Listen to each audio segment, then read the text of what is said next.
Your business partner steals from you. Your best friend betrays you. Your spouse lies to you. Someone you trusted completely destroys that trust. What do you do? The Stoics had an answer, and it's not what you think. Marcus Aurelius was betrayed by people he loved.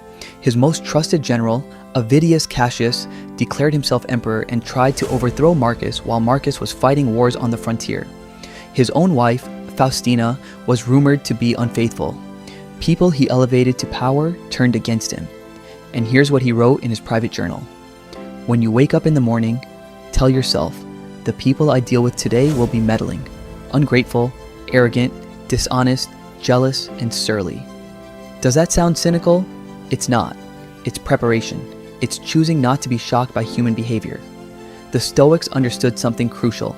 Expecting perfection from people sets you up for constant disappointment, but expecting nothing from them makes relationship impossible. The key is expecting people to be people, flawed, inconsistent, capable of both nobility and betrayal.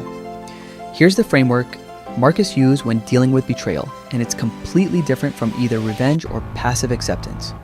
First, he asked, is this actually harmful to me or just to my ego? Most betrayals hurt our pride more than our actual well-being. Someone talks behind your back. Someone takes credit for your work. Someone undermines you politically. It stings. But has it actually harmed you, or has it just revealed information about their character? Marcus wrote, if someone can prove me wrong and show me my mistake in any thought or action, I shall gladly change. I seek the truth which never harmed anyone. The harm is to persist in one's own self-deception and ignorance. Think about that. When someone betrays you, they're giving you information about themselves, about the relationship, about what's real versus what you hoped was real. That information is valuable, painful, but valuable. Second, Marcus considered, what did I expect from this person? If you expect a scorpion not to sting, you're the fool when it stings you. If you give trust to someone who's proven untrustworthy, the betrayal is partly your responsibility. This isn't victim blaming, it's reality testing. Some people have shown you who they are repeatedly. If you keep expecting them to be different, you're ignoring evidence. You're living in fantasy rather than reality. The Stoic practice here is brutal honesty, not about others, about yourself. Did you see red flags and ignore them? Did you want to believe something so badly that you overlooked warning signs? Did you project your own trustworthiness onto someone who never earned it? Third, and this is where it gets interesting, Marcus asked, how can I maintain my own character regardless of their actions? Because here's the trap. When someone betrays you, the temptation is to become like them, to lie because they lied, to manipulate because they manipulated, to hurt because they hurt you, but that's letting them control you. That's giving them power over your character. The Stoic revolution is understanding that their bad behavior doesn't justify your bad behavior. You maintain your principles not because they deserve it, but because you deserve it. Epictetus said, it's not what happens to you, but how you react to it that matters. Someone betrays you. That's the event. External, outside your control. But your response? That's entirely yours. You can respond with dignity or with vengeance, with wisdom or with bitterness, with growth or with resentment. And here's what most people miss. Your response determines whether the betrayal damages you or develops you. If you respond with revenge, you keep the wound open. You rehearse the betrayal over and over in your mind. You become consumed by it. You give the person who betrayed you ongoing power over your emotional state.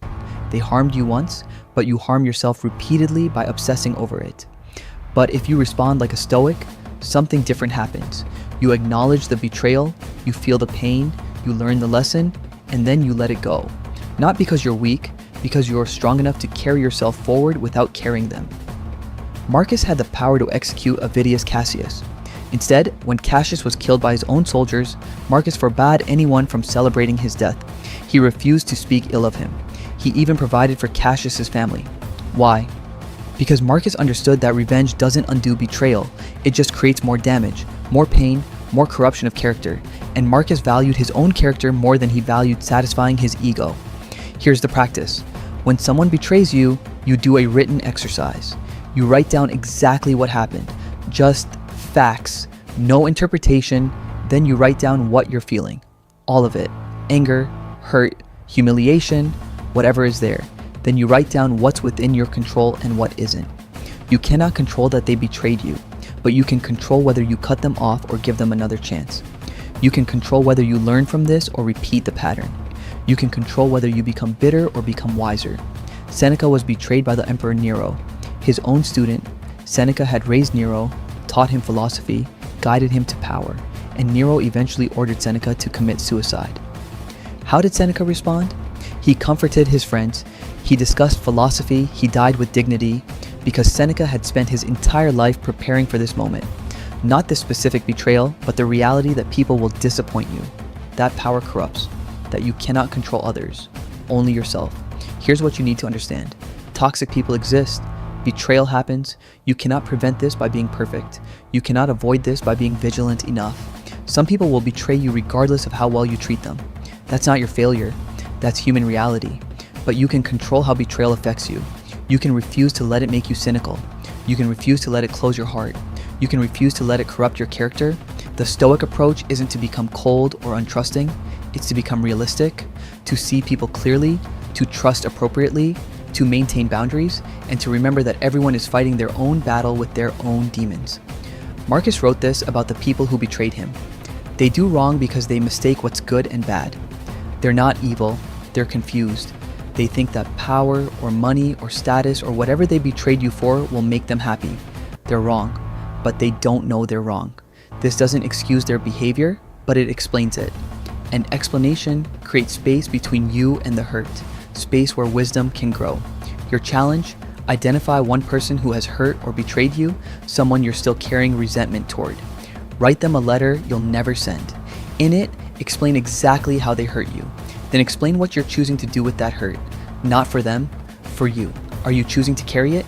To let it make you bitter? To let it control your decisions? Or are you choosing to learn from it and let it go? To take the lesson without taking the pain forward?